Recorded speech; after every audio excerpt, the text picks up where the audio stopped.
Welcome to Beyond Her Campus, celebrating 15 years.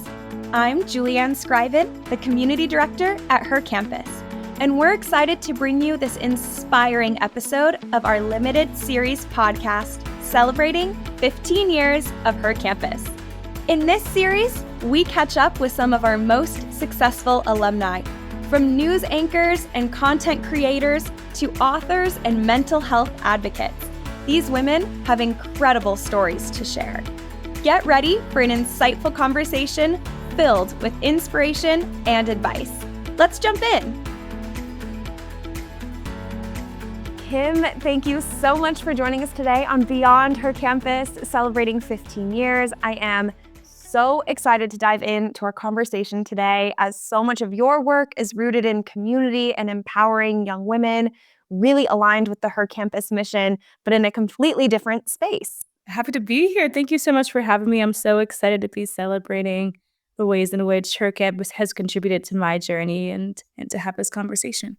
Thank you. You recently transitioned from your role as executive director to an advisor at the Space Prize Foundation. Meanwhile, you are launching your own nonprofit, Brave Leap. What can you tell us about Brave Leap? Yeah, well, Brave Leap, we're all about inspiring folks to engage in exploration in order to help them become true environmental stewards of the world. And so we run programs around space exploration, agriculture, and ocean advocacy. And we have a lot of fun doing it. We're doing some programming for World Space Week. The theme for World Space Week this year is climate change. And so we have a really special workshop for that. And we're even hosting a space camp at the Intrepid Museum here in New York City, where I'm based.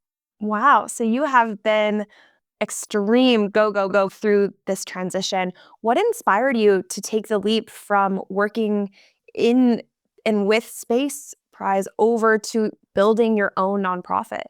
Yeah, I mean, myself, I have really varied interests. I've been a sailor for years, so I have my connection to the water that way.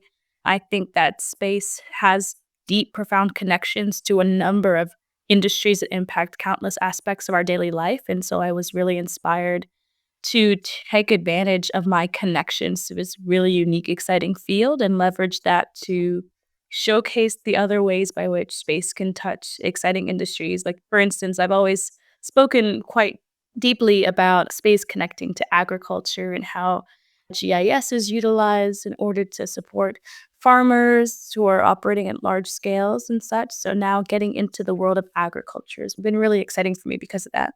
Yeah. And it's, to your point, it's a really unique field. How did you take your first steps into that space? Into spaceflight, yeah, I had a screenwriting fellowship in college for a couple of years. And so my very last script for the fellowship was a musical comedy about two women competing for a free trip to space. And when I was writing that script, I discovered all the different inequities that exist in the space sector. And so I kind of got inspired to tackle those problems myself. And I dove headfirst into the industry at the time when I entered. I didn't have many connections. I had studied philosophy in college, so I didn't have a degree that per se directly applied to what was needed, what certain jobs were asking of in the space sector. So I wasn't quite sure about what my path in the space industry would look like. All I knew was that I wanted to make a positive change in the field. So I went to volunteer at a space conference in Seattle the summer after I graduated, and I met my first boss there. I told him about my visions for the future of space and the different pieces of writing I'd done on my thoughts on what the future of the space economy could look like. And this kind person, mentor and dear friend, they created an internship position for me. And 3 weeks later, I found myself living in New York, beginning this really fun journey. And I have gotten to meet and tackle fun different projects over the years. So it's just been a really exciting world to be a part of. I really appreciate your candor in sharing that you graduated with a degree that didn't necessarily set you up for this next field that you were going into, but having that confidence to say, well, this is my passion and I am able to contribute here, I think is so important for folks who are maybe just about to graduate or who just graduated or maybe in college right there and figuring out okay, I'm going to get this degree, but I have this other world that I'm really interested in pursuing, and they don't necessarily match up on paper. How did you have that confidence to move forward with that? My peers at the time in my philosophy program were really encouraging about the ideas that I was sharing as we were going throughout the process of writing our papers. And it was really their support and enthusiasm and interest in what I was discussing that inspired me to want to give it a chance. I told myself I didn't get a job in the space sector that summer, and I would go work in the film industry. And so that's kind of where more of my experiences had aligned with. I'd had internships that had brought me to beautiful events like the Cannes Film Festival, and I ran the film club back in college. And so that was a direction that I was excited and comfortable in. And it was something that I knew I could go back into just in case this great risk didn't turn out the way I thought that it would. Yeah, and it is. I love to hear that you have two different paths, and so you were comfortable with either, and one maybe pushed you a little bit outside of your comfort zone, and that willingness to try, I think, is really amazing. I do want to zoom out slightly here because for so many other Her Campus Media alumni, they might work in a media sector or the digital space. Tell us a little bit about your day to kind of paint that picture of what that looks like for you. There's definitely no standard day to day in my life. Some days I'm going to run in school programs around STEM education and sustainability advocacy. Some days I'm going to host events at museums and other local institutions. Some days I'm just working on sailboats and having a good time there.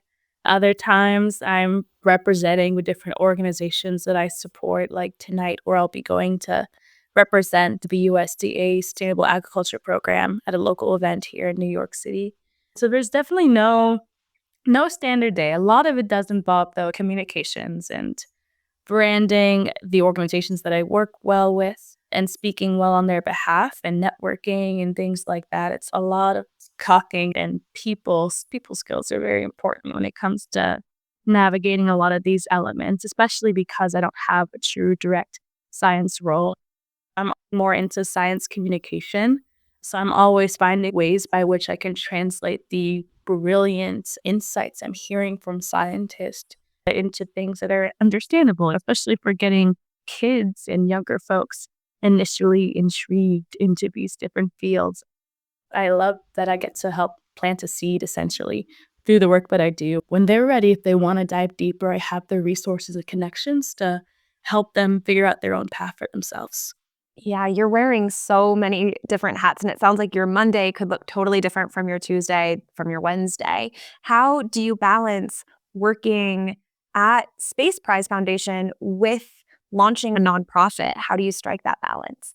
I mean, I think it's so much of it's simply about scheduling and such. And I think that living in New York makes it a lot more easy than it would be to live in other cities. And the concentration of folks excelling in unique disciplines means that it's easier to gather folks on a regular basis. Like there's some mornings where I could be at an event supporting something happening at there's an event I'm going to on Friday for at the Museum of Natural History, and it's like I can go do that, and then I can, in 20, 30 minutes, be on a boat sailing in the afternoon, and then I can go to additional events or run other programs. So I think that just the tight-knit aspect of the city and how close so many amazing institutions are to each other does make it a little bit easier for me to find that balance. But it is very much my calendar is my Bible for sure. Like if if it's in the calendar, somehow I'm going to make it happen and I'm going to do it.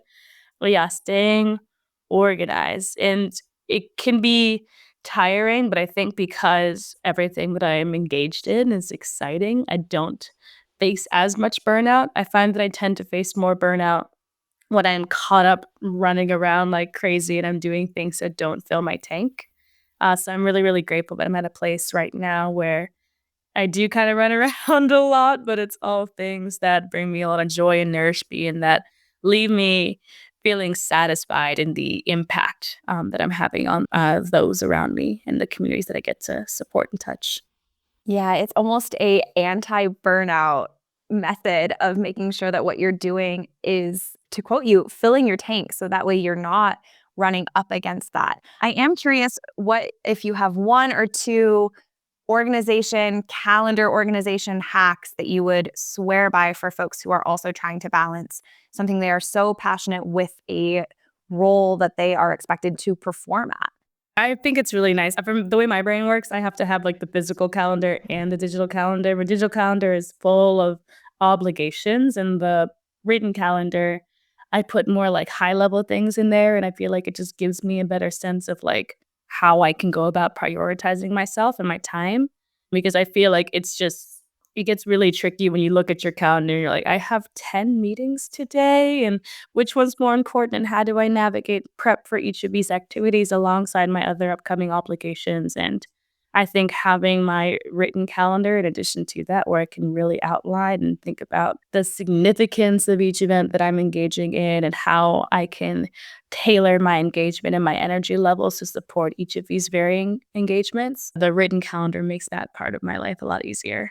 I think that's great advice to not pigeonhole yourself into one organization method, especially when you are wanting to accomplish so many different things, even if they're in the same sector. I want to chat a little bit about Brave Leap. You mentioned it is an organization that runs education and outreach initiatives. Tell us a little bit about what environmental stewardship looks like and what the initiatives will look like for each of the domains. Yeah, so one of our hallmark programs is our workshop, The Explorer's Mindset.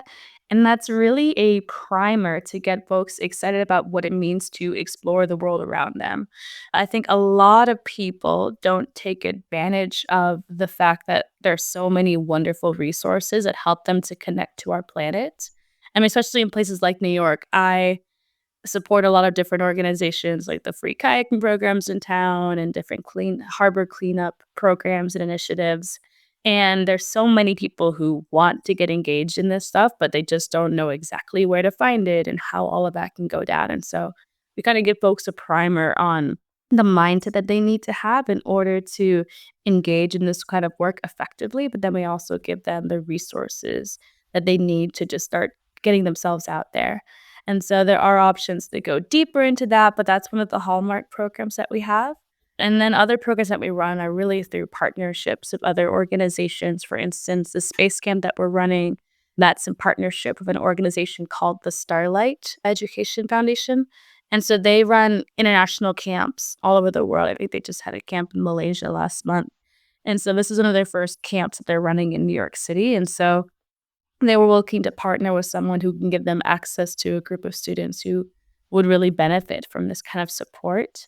And so we were able to help connect the dots on there. So that's another key aspect of what we do is bringing in these partnerships so that students can get connected to opportunities that they likely would not have had access to prior. I am a former space camp kid myself. I loved my experience. And for me, it was really the first opportunity I ever had to even interact with space beyond a science textbook.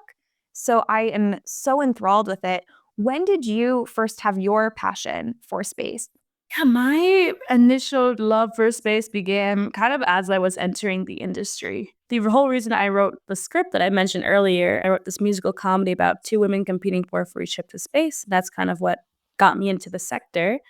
I got inspired to write that script because of a space camp jacket that I got from a thrift store. And I had never had the chance to go to space camp, but I thought that was a really cool thing to dive into and explore.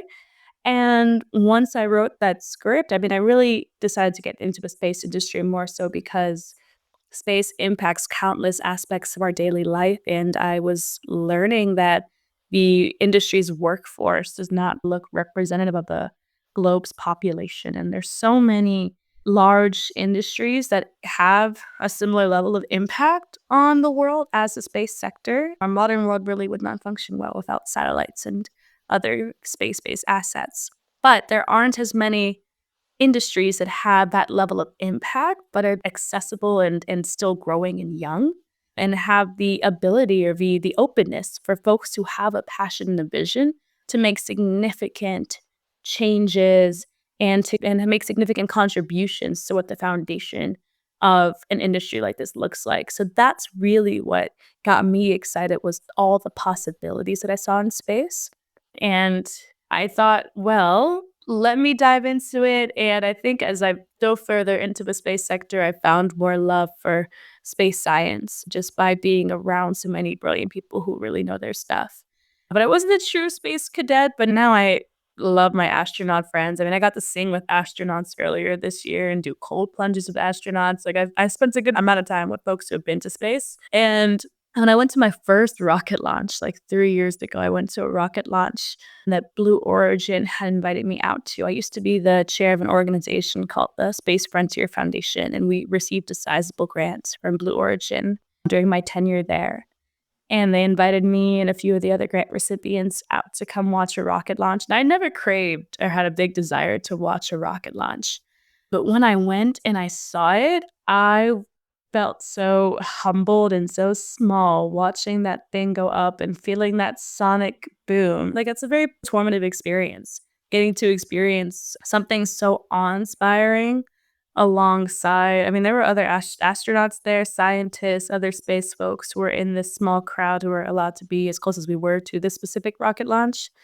And getting to watch the fruits of their labor, because it's taken the work of tens of thousands of people to build that rocket, the Blue Origin's rocket that they use for their suborbital flights. It was just really inspiring. And then to watch it land, that's crazy. Watching a rocket just land, or a booster like land properly, and see the astronauts get out of the vehicle. That changed my perspective on and my fascination on spaceflight for sure. I mean, how can it not? I can't imagine standing so close and feeling the emotion of the crowd on the takeoff and then also on the landing is, I'm sure, something that has really stuck with you day to day. Absolutely. And I mean, it furthered my interest in communicating the excitement of this field to students. Because at the time, the Space Frontier Foundation, the organization I used to run, it's more of an advocacy group for the interests of like young organizations within the space sector, so startups, but we also work with companies that are fairly sizable as well at the Space Frontier Foundation. Students definitely have always been a vital part of the Space Frontier community, but that experience made me even more excited to dive into launching programs that would get young people excited about spaceflight. I think it was just 2 months after I went to see that rocket launch. That rocket launch was in November of 2021. I had ran my first contest for Space Prize. So we ran a contest where we gave away a zero-G flight to one girl in each borough here in New York City.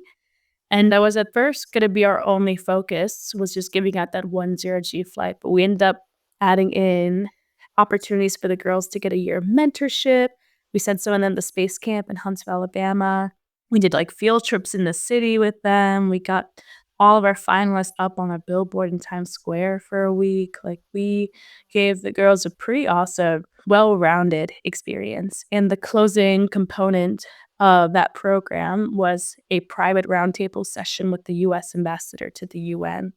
We got to go take all of our girls over to the UN for this special event, and we had a beautiful off-the-record conversation with the ambassador, and it was beautiful to see the way in which this program had shifted their view of what's possible.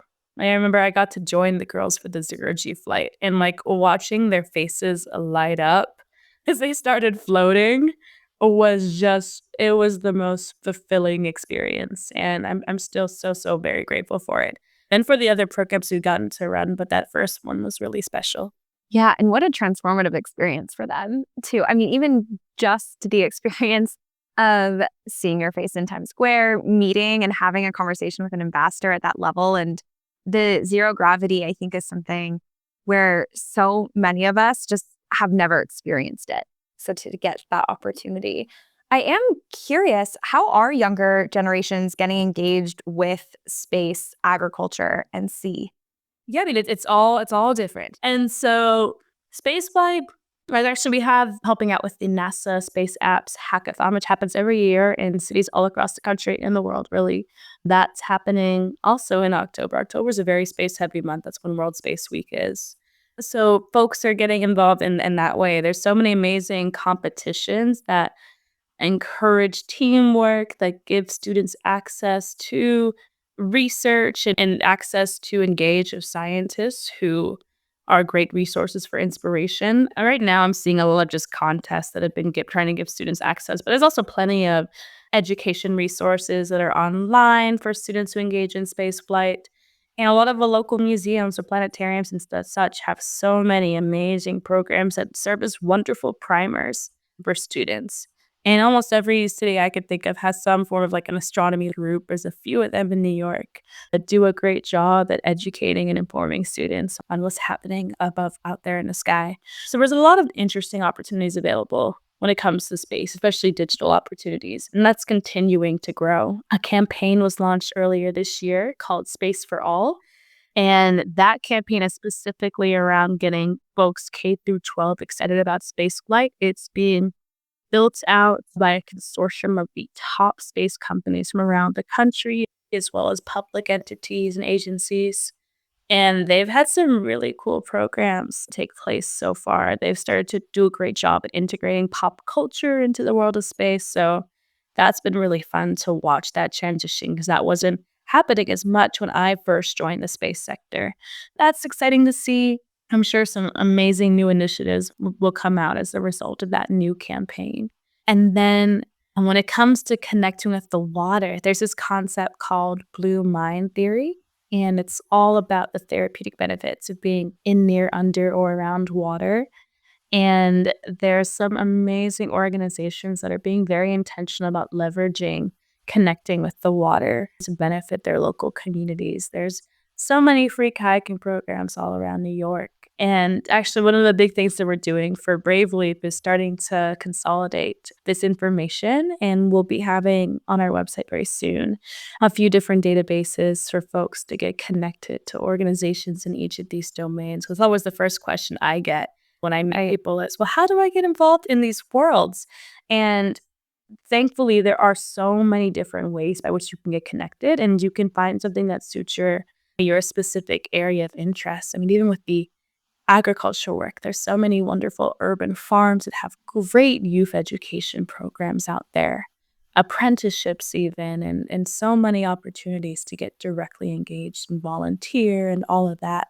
But it can be a little overwhelming when you start to do your searching at first. It's almost like you get like a little analysis paralysis kind of thing. Like you just can't decide which direction to choose because there are so many seemingly wonderful opportunities. And it's all about just finding the right opportunity for you. So we have these databases that we'll be launching on the website that'll make that just a little bit easier for folks to figure out what direction they want to take. And while we wait for those to come to the website, what and how can each of us get started on our own environmental journey, no matter how big or small? Yeah, I think diving into your local resources, there are a surprising amount of local opportunities that can make a big difference in the world. I think sometimes people think about climate change and such, and they think it's this big, daunting, scary problem, which it can certainly be depending on how you look at it. But it's a problem, a big problem that's going to be solved by a lot of small, localized actions and solutions.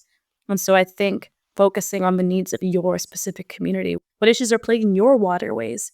What's causing your forest to be in danger? What companies are putting your communities at harm? What officials and what government entities you have as resources in your community that you can tap into? There are a surprising amount of grants and funding resources that are out there. And those folks who are supporting those kinds of funding initiatives, they are actively looking for folks with brilliant ideas and enthusiasm. And they're out there, and it just takes a little bit of searching, a little bit of effort to find them, but trusting that if you have a vision for how you can make the world a better place, it's trusting that and then taking the step to go seek out those resources and get into action and start doing. When you're taking a topic as large and as looming and as overwhelming as climate change, I think the best way to find comfort in how tremendous of a problem it feels is to start local, to your point and to your advice as well, of what is plaguing your community and what can you take on that is going to ease that burden. I think is extremely comforting and powerful to get people involved in a small way that leads into a mass way. Absolutely. And I think in so many areas of life, so many of the best solutions just come from going deeper and thinking a little bit smaller rather than bigger. I think sometimes thinking about things in these large abstract forms makes them feel intangible, and it makes it feel like you can't have an impact on it. But I think if you break things down into these smaller chunks and such, you can actually get that comfort and that solace because you can concretely see how you're making a difference in the world. And then you can also think abstractly and remind yourself that my small action that I can see it's making a concrete improvement in the world is also contributing towards this larger vision. And that is something to be proud of and to commend yourself for. I love the juxtaposition of talking about space, but then having some of the advice be to think small and think about how you are one person, you're a small person, and how your decisions and your involvement in your research on resources can actually make a larger impact. And you don't have to be thinking on a grand scale of how can I solve this entire problem. You can think of like, how can I solve what I am experiencing or what I am contributing to. Absolutely. I want to take us also into the Her Campus space because we are on the Her Campus podcast. Take us a little bit into your undergrad experience. Do you remember what inspired you to join Her Campus? Yeah, one of my best friends is running it. So that was Good incentive. yes, big incentive. And also I wanted the chance to talk to people. I did this segment where we would go around interviewing folks on campus. I would just pick some of the people who I thought were the most low-key, interesting humans on our campus to interview. And so for me, it was like an excuse to talk to really wonderful people, but to also get their narrative out there because these amazing people are living their lives and building out their college careers in a way that I thought could inspire lots of others. And so it was something that I did, to as a fun social thing in part, but it also was incredibly enriching for me. Like my first job, I did a lot of user research interviews, and I leveraged the skill sets I got from doing interviews back from her campus, my days over there.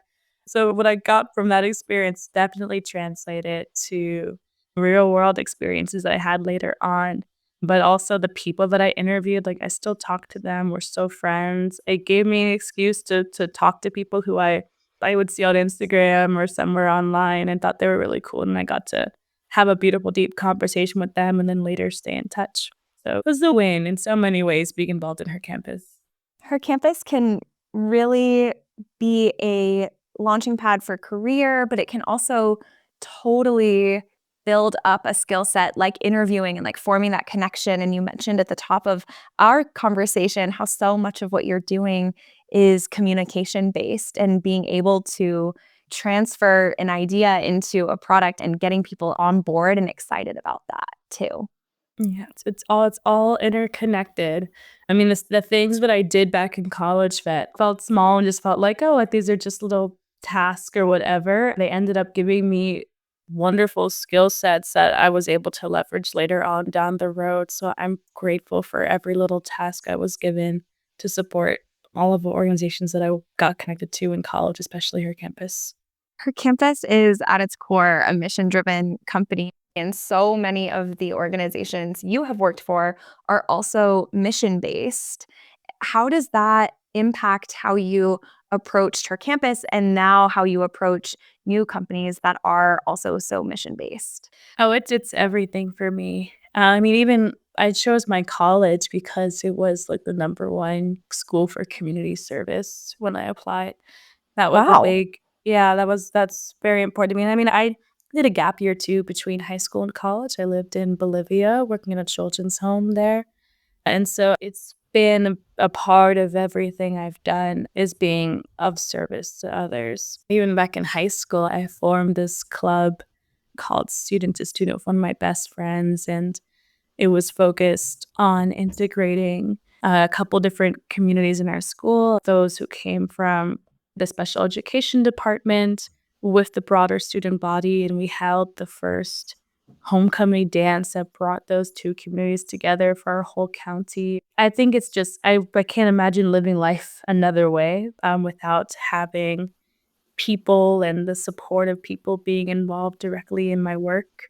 Even with my fun jobs of like working on sailboats, my favorite part about that kind of work is just getting to be a part of so many people's like key moments in their life, engagements, anniversaries, birthday parties. I've gotten to experience so many significant moments in the lives of strangers because of a passion that I have.